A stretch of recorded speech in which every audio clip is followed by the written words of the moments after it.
police qui discréditent le ministère de l'Intérieur, qui discréditent le Sénégal. Je veux que cela soit clair. Nous ne nous prêterons pas à leur jeu comme le 23 mars dernier.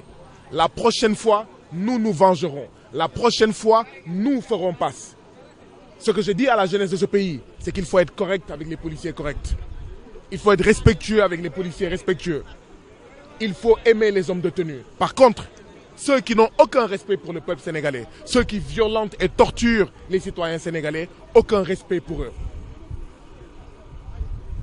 Nous attendons que le ministère de l'Intérieur sorte un communiqué pour nous expliquer ce qui s'est passé ce fameux 23 mars dernier. Le ministère de l'Intérieur nous doit des explications parce que c'est extrêmement grave ce qui s'est passé ce 23 mars-là. Aujourd'hui, si nous sommes là, c'est pour dire plus jamais ça. Aujourd'hui, si nous sommes là, c'est pour demander au ministre de l'Intérieur de mener une enquête et que la justice soit faite et que la vérité soit dite et que plus aucun autre citoyen sénégalais ne soit arrêté et qu'au moment de sa libération, qu'il soit déporté à 50 km, à 40 km, à 30 km de l'endroit où il a été arrêté. Cela, nous ne pouvons plus l'accepter, nous ne pouvons plus le cautionner. Et cela, Monsieur le ministre de l'Intérieur Antoine Diome et le président de la République, son Excellence Monsieur Macky Sall, doivent savoir que nous sommes déterminés à ne plus accepter que les tortures du 23 mars ne se reproduisent. Que ce soit sur nous, membres de mouvements citoyens, que ce soit sur d'autres citoyens sénégalais. Vous demandez une enquête sur cette forme de pratique de la police. Est-ce que vous avez déposé une plainte pour en tout cas demander justice? Tous ceux qui ont été victimes de blessures ont été invités à aller chercher des certificats médicaux et dans les jours à venir, vous serez informés du jour où nous irons déposer cette plainte collective. Parce que pour nous, ces faits ne doivent pas être impunis. Que ce soit au Sénégal, que ce soit au niveau international. Nous saisirons la justice au Sénégal, nous saisirons également les institutions internationales parce que c'est tout simplement grave et cela ne doit plus se reproduire. Je rappelle aux policiers que le commissaire Aronessi, qui a participé à l'assassinat de dizaines de Sénégalais lors des événements du 23 juin, a failli être envoyé dans le cadre des missions de l'Organisation des Nations Unies en Centrafrique.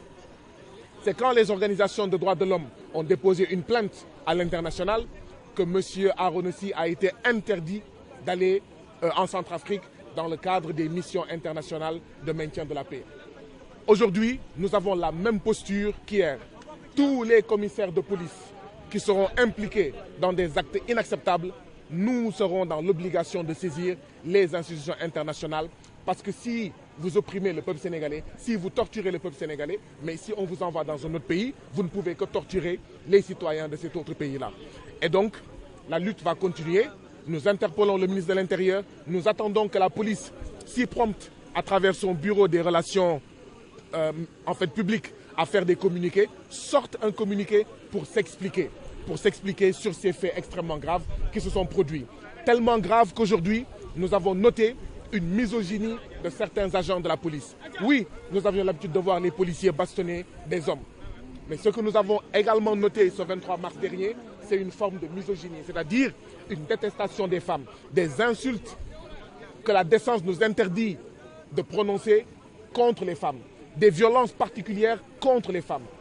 Et nous disons de manière claire que nous, mouvements citoyens, nous n'accepterons plus que nos membres femmes soient torturées, soient traitées d'une certaine manière. Nous n'accepterons pas que toute femme sénégalaise, qu'elle soit membre de nos mouvements citoyens ou pas, soit traitée de la même manière que ce 23 mars dernier. M. Guy-Marius Sagna, cette simulation tout à l'heure, est-ce une nouvelle forme de lutte pour vous ou bien c'est pour dénoncer ces nouvelles pratiques? La communication des mouvements citoyens et de ceux-là qu'on appelle des activistes, elle est diverse, elle est plurielle.